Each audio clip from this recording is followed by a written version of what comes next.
Hey guys, welcome back. We are back at it here with the 71 AT1. After getting it running, I was hoping that the rings would free up and I'd get a little more compression. Unfortunately, that didn't happen. So I think I'm gonna be tearing this top end apart and get a look at the piston and rings.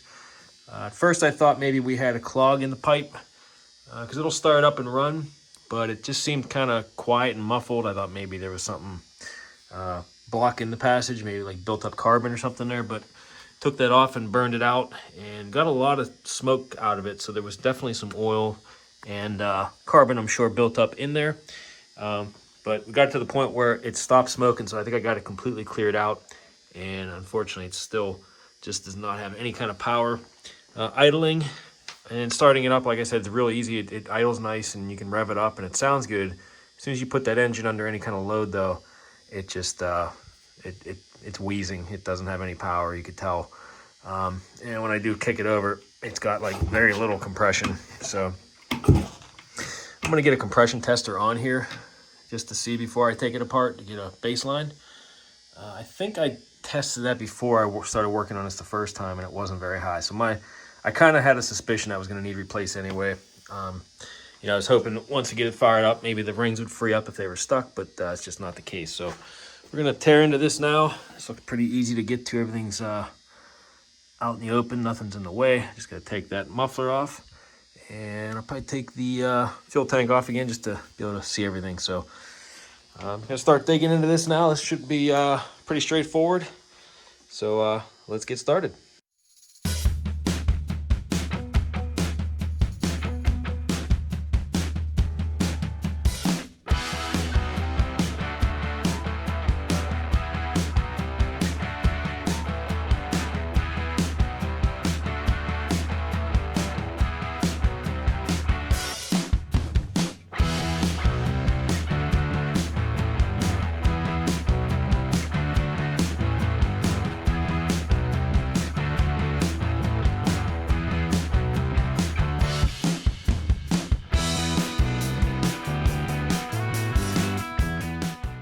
I was looking online too. It looks like I can get piston and rings and the wrist pin, bearings, all the whole kit basically for like $40 for a standard size Yamaha piston. So hopefully the cylinder's in good shape. I'll obviously hone it out, and if it's still measured within spec, I'm just gonna get that standard Yamaha size and throw that in. Let's start by getting this muffler out of the way.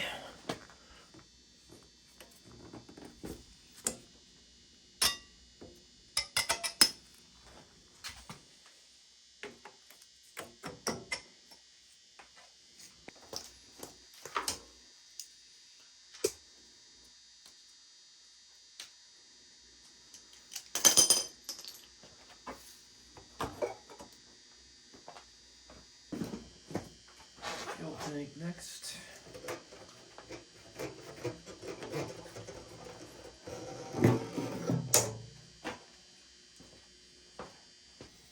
Zip tie this out of the way. Like I said, I'm going to do a compression test first,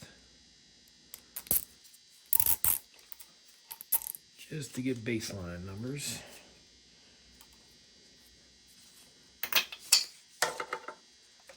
I'm going to guess 30 pounds of pressure. It just doesn't feel like it's got much at all when I kick it over.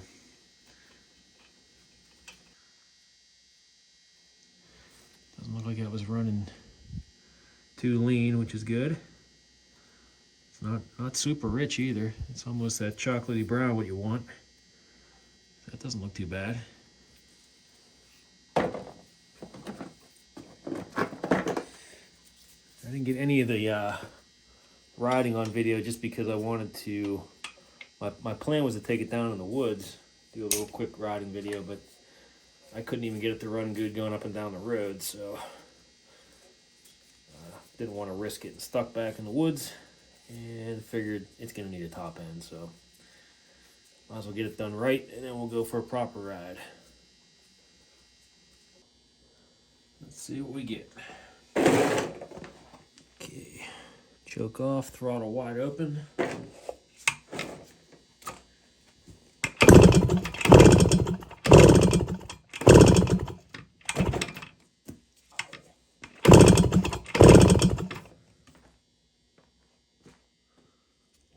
actually have more than I thought. About 55. Still not good, but a little more than I thought it was in there. All right, let's get this head off and get a look at the piston. We got 4 18 millimeters. Crack those open.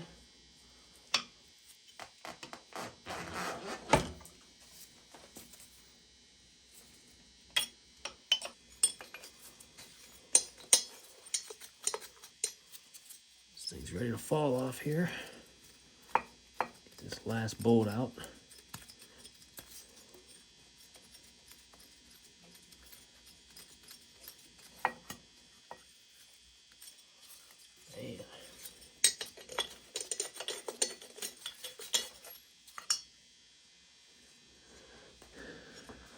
Okay. A little bit of carbon on there, nothing crazy. No gouges in there, that's good.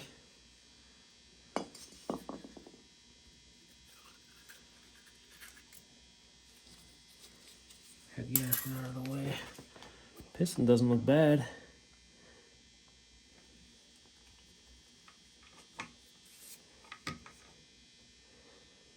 I do see some markings on there. It might already be bored out. Let's get a closer look. So on the piston I have, looks like a 9 and a 6 right here. And then up here, it looks like a 5. I don't know if that's a 0.5 or just a 5 with the arrow, of course. And then what looks to be another imprint of, I can't really tell what that is. Maybe a 5 or a 1.5, and then it looks like a K right there. So I don't know what that means. Anybody out there know? I'm gonna do a little digging online, see what I can find. There's some pretty crappy gasket maker down here for the base gasket that somebody used at one point. So this was all a part, probably to replace that. And I'm gonna get this off, get some measurements, and that should tell us exactly what we're working with here. Yeah, I got the carburetor off, bolts are loose.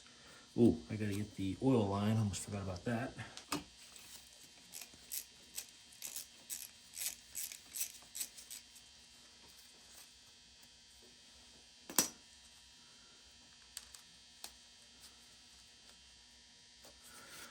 All right, this should pop off.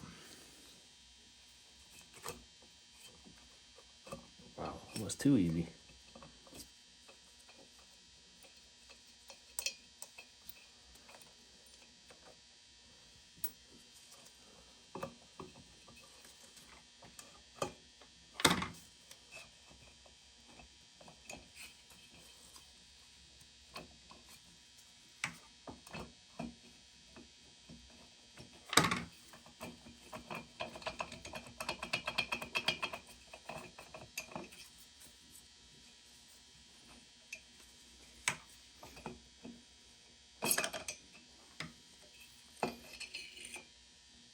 Well, at first glance, the piston looks pretty good shape.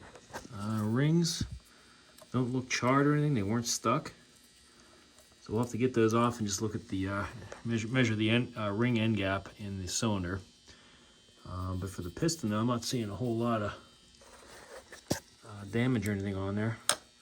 Let's look at the other side real quick.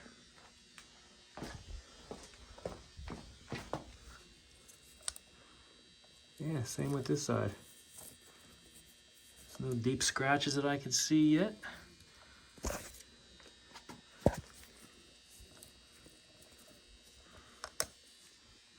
Horrible gasket job, though. We're gonna get this off. At least I'm gonna pull the we're gonna pull the piston off. Get a look at the crank here, and from what I can see so far, there's no up and down play. So that's good. Just, you know, crank moves side to side a little bit, which is all right. But every indication is showing me the crank bearings are good. So let's get a look at that cylinder next. That looks pretty good too. See if I can get my finger stuck in any of these scratches that I see.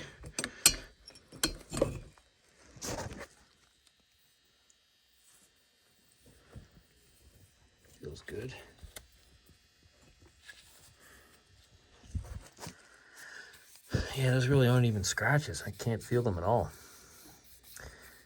Just some scuffs. Definitely glazed over. Could use a hone. Let's get some measurements. So for here.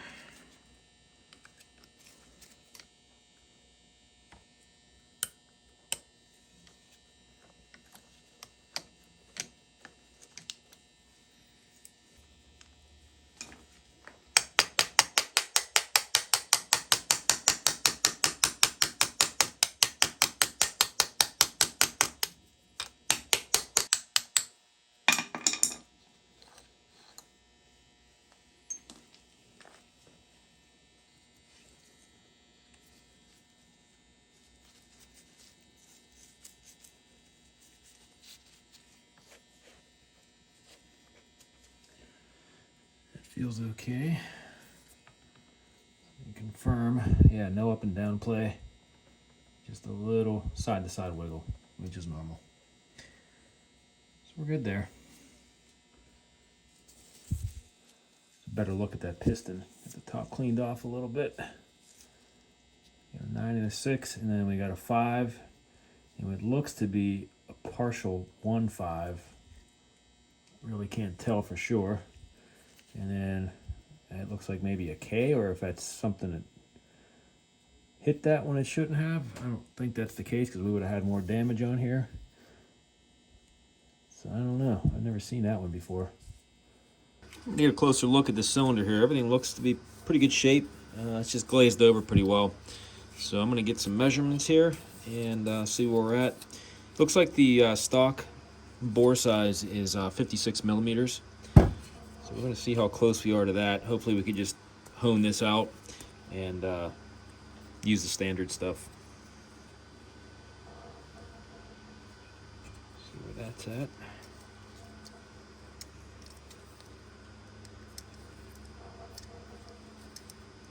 See that out.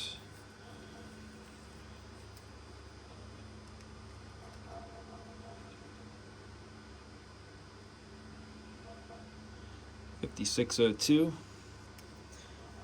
Get a measurement the other way.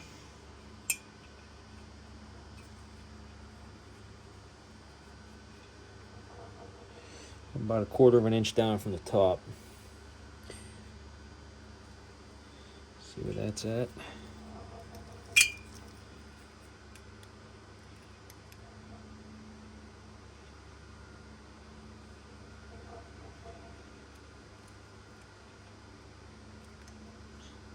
Oops, a little too far. 5601.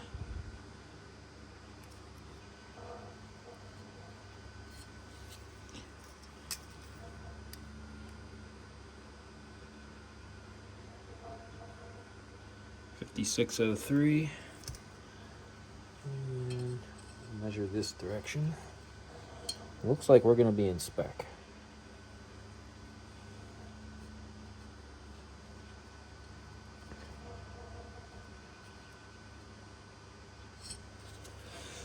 Still got to look up to see what the wear limits are on the cylinder, but I can imagine we're going to be in spec when we're only over by that much. So 56 millimeters is the stock, and we're reading it like 56.01, 56.02 pretty consistently. So I think we're going to be good there.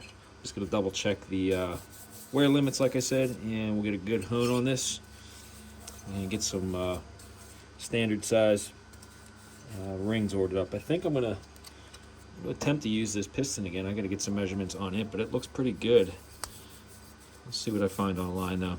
Like, I know I can get some kits that come with a new piston as well, so I might just replace it all, just do it all at once, just to be sure. All right, next up I'm gonna do the ring gaps here. I'm gonna measure the gap here once it's in the cylinder, and according to the manual, it should be between 0.006 and 0.014. So I got the two limits here, 0.014, and we got a 0.006 right there. So So let's throw this in. Make sure I got it pointed upwards. There's the T mark right there. Probably can't see it on camera. It's gonna go in there like this. I'm just gonna tap it down with the piston so we're even.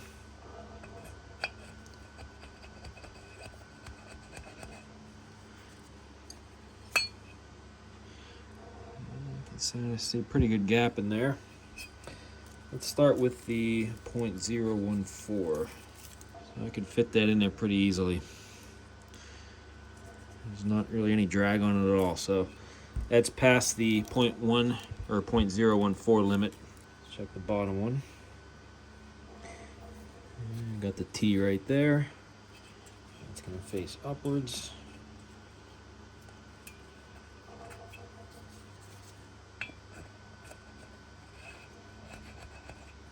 Yeah, that's just flopping around in there.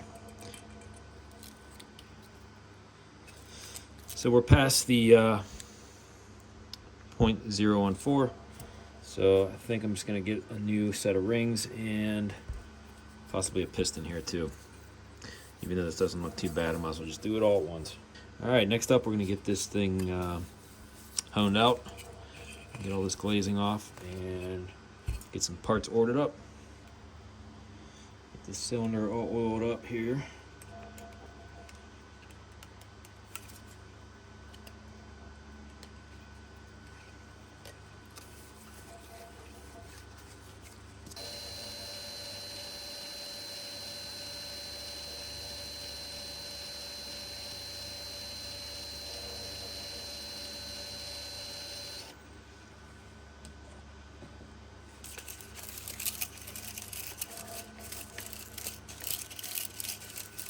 Okay, so go clockwise for about 30 seconds, and then we'll flip it over and counterclockwise for another 30 seconds, and you can get a look at it.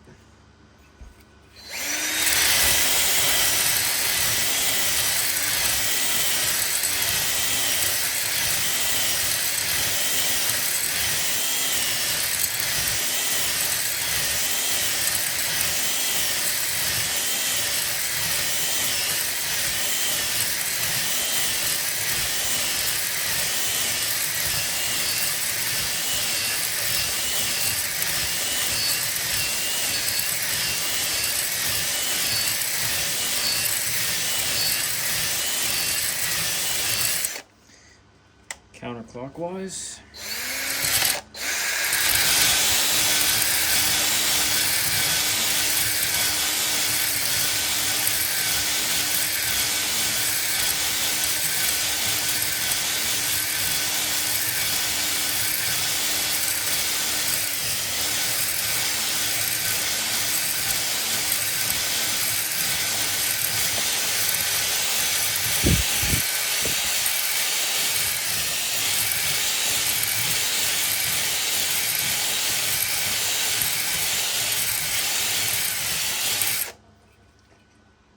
Look at that. Okay, we're getting there. Probably do one more pass on there, see what it looks like. We got a little bit of glazing left on there.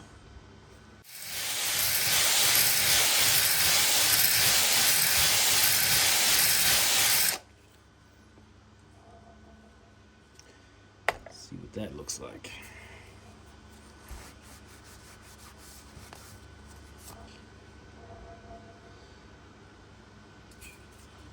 Pretty good.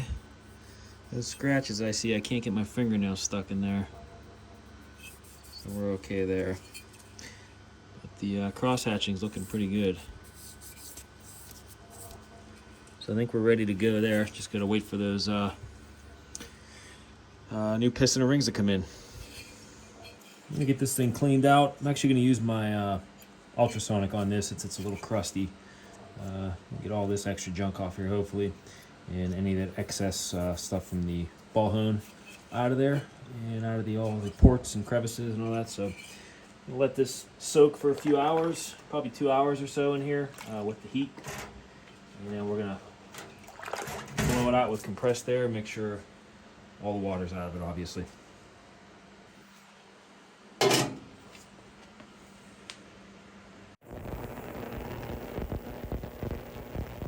Okay, we got the cylinder all cleaned up out of the ultrasonic and ready to put back on the bike. I threw the head in there too, just for good measure. And parts have all shown up. I got the base gasket, head gasket, the new NOS piston and rings, needle bearing. We got a couple clips in there, and the wrist pin. And then we got the rings here. So we'll get working on putting this back together and getting this back on the bike. Try to start it up. Start by putting these rings on here. These come with these little retaining clips or rings. I don't know what you want to call them. It's the first time I've actually seen anything like this. I think these just go right behind the rings.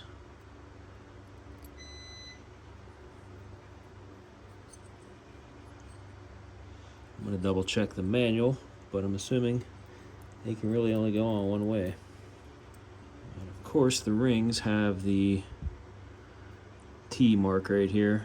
Both are going to be facing up. We got 1, 2, both have the T on it.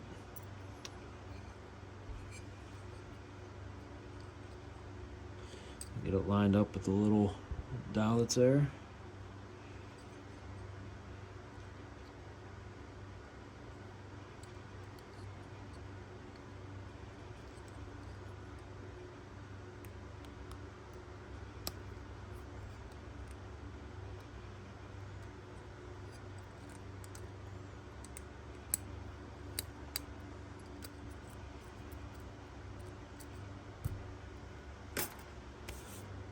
Alright, so I guess now we move over to the bike and get the base gasket on and the cylinder.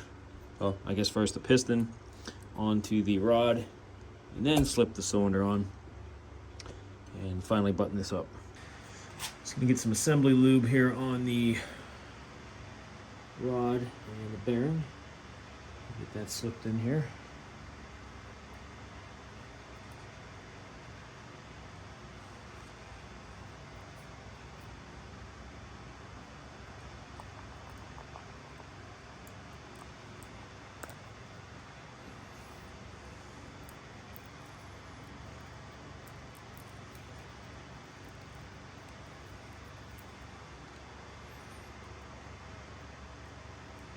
Piston up next, and I got the clip on the one side here already. I'm just going to spin it around a little bit, just to make sure it's completely seated. Looks like we're good to go.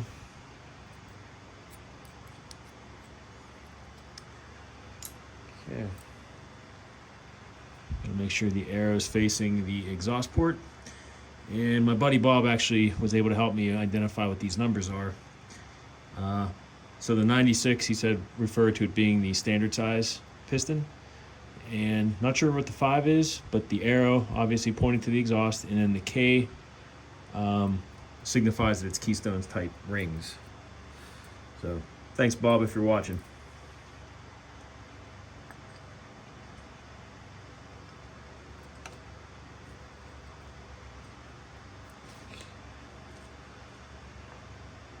Get some assembly lube on the pin as well.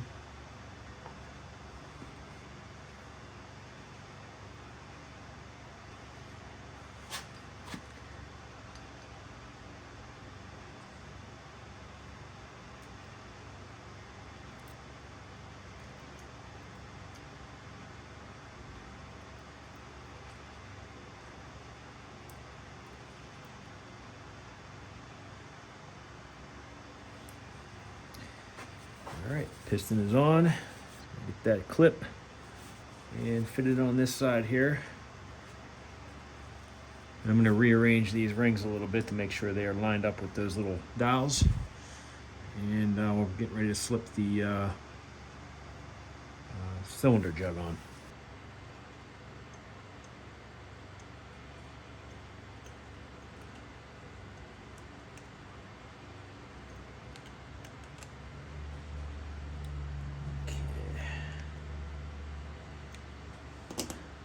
A little spin too, just to make sure they're seated.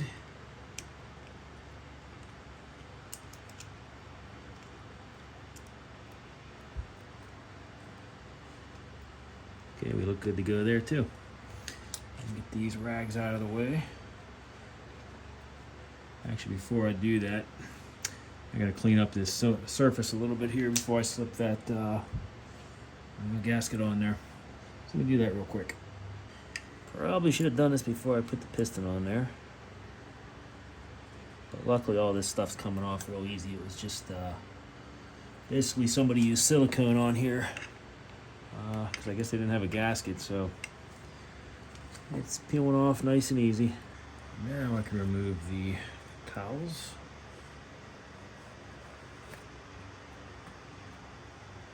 Okay, let's put that gasket on.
All right, before I put the head on, I'm going to crank this over slowly. Hold down on this a bit, just see if we got nice, even action. Yep, looks good.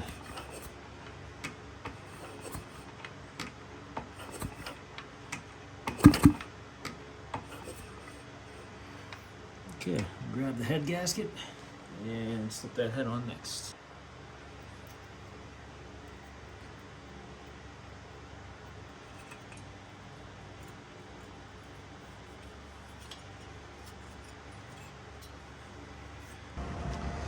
Okay, we're going up to 18 foot-pounds on the cylinder head bolts. Start right here.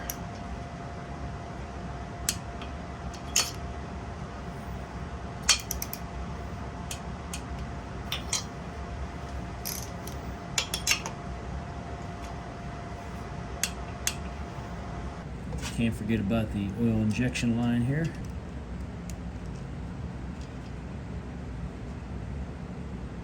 Exhaust is going on next here.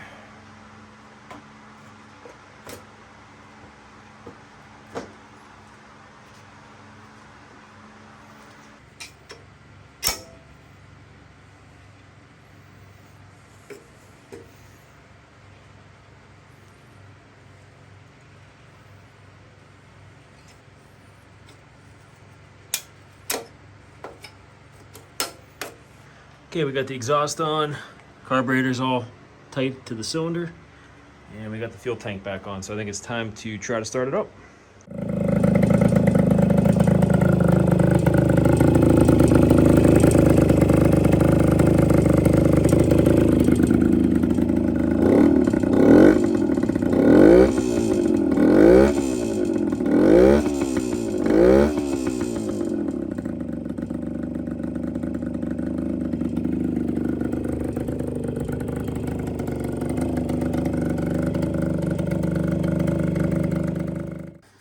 All right, so I got it outside, fired it up, and started up no problem, idles without any issue.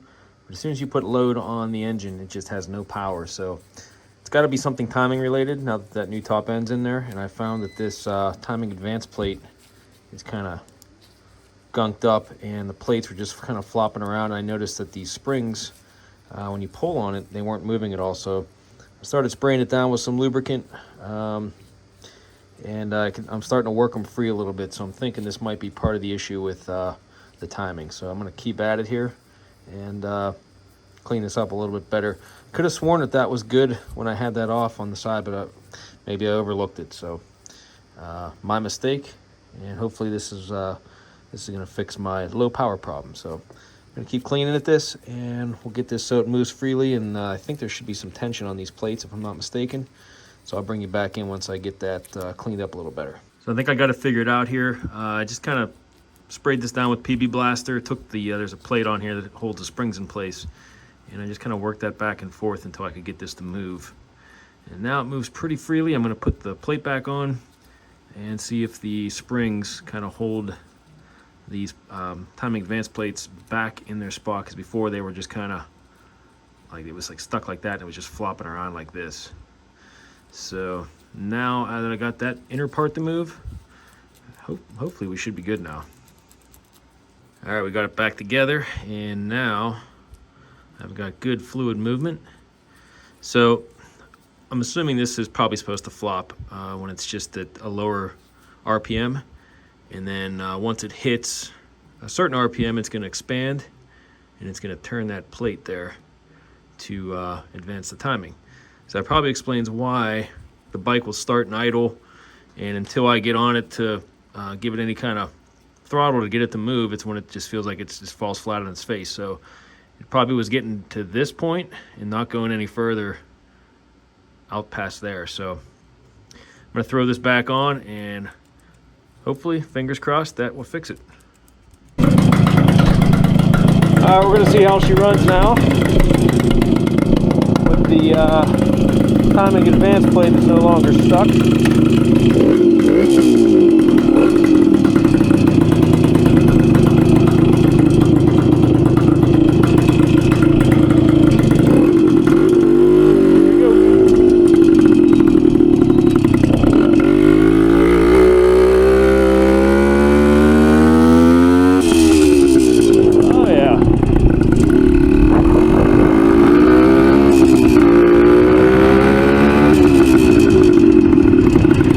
Revs out now.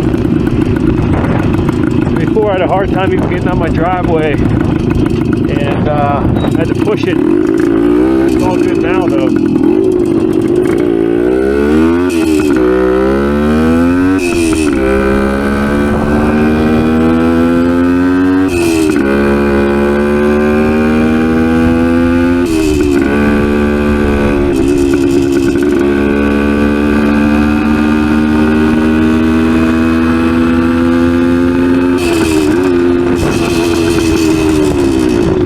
Nice now. Do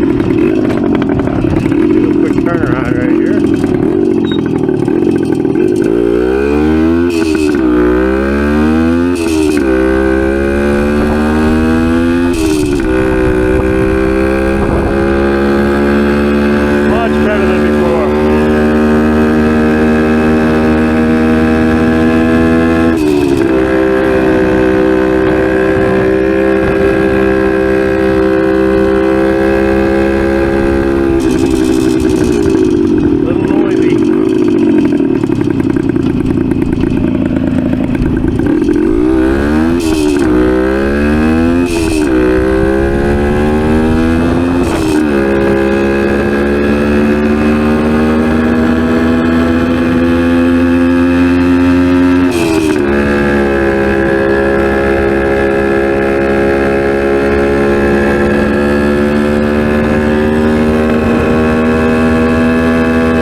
battery's completely shot. See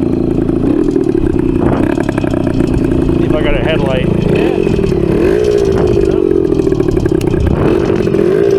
No headlight.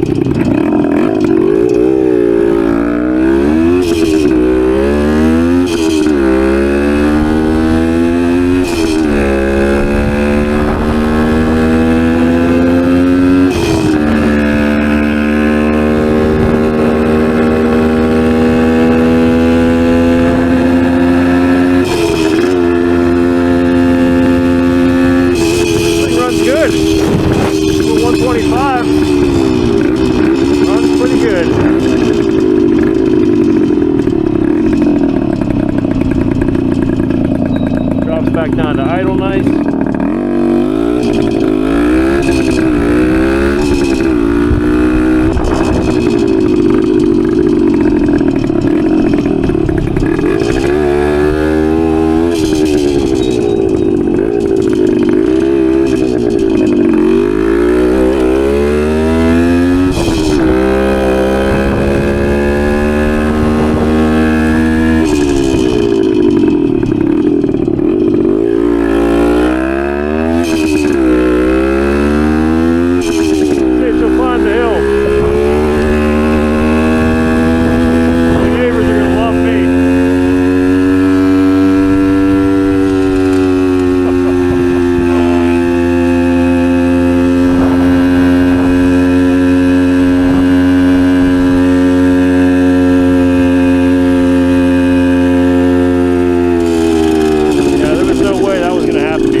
Hill either.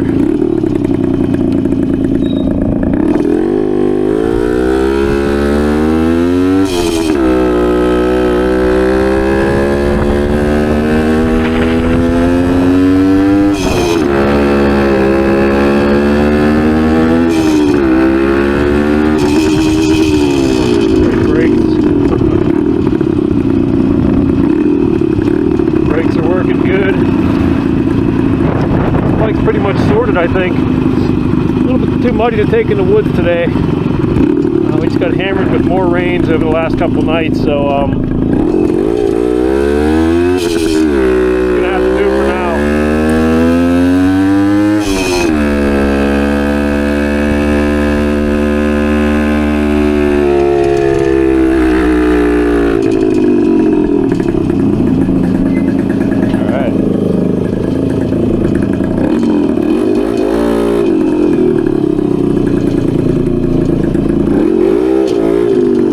Have a headlight.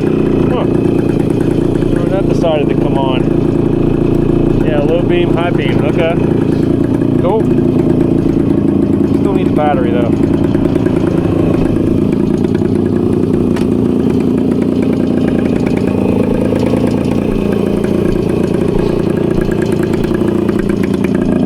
Nice if I can find a silencer for that.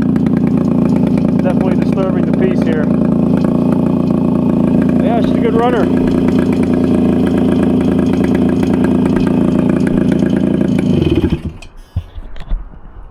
All right, well there you have it. It's running really good right now. I think the most of the issue I was having was from just from the timing advance plates. Piston and rings I took out of there, as you saw, they weren't in that bad of shape, but cylinder was pretty well glazed over. So it could have used the hone job anyway, and I ended up putting the new rings and piston in there while it was apart. Needed a base gasket and all that too, so it was worth tearing all that down, even though that probably wasn't the issue with it running bad earlier. I'll eventually get this in the woods, so it's not gonna be anything hardcore, just some basic drills. Depending if the conditions are right, I might take it back on the harder stuff. We'll see. But I want to keep this one a little nicer, and it's got all turn signals on it that work, and tail light, everything works on it. So just got to get a battery, and I know the electric start works as well. It just didn't have enough juice to turn it over right now, so I just kicked. It's running pretty much perfect, I'd say, right now. So look for it in the next video here. This spring and summer, I'll definitely take it back in the woods for some trail riding. So until then, make sure you hit that subscribe button. Leave me some likes and comments. It helps the channel out big time. As always, guys, thanks, and we will see you in the next video.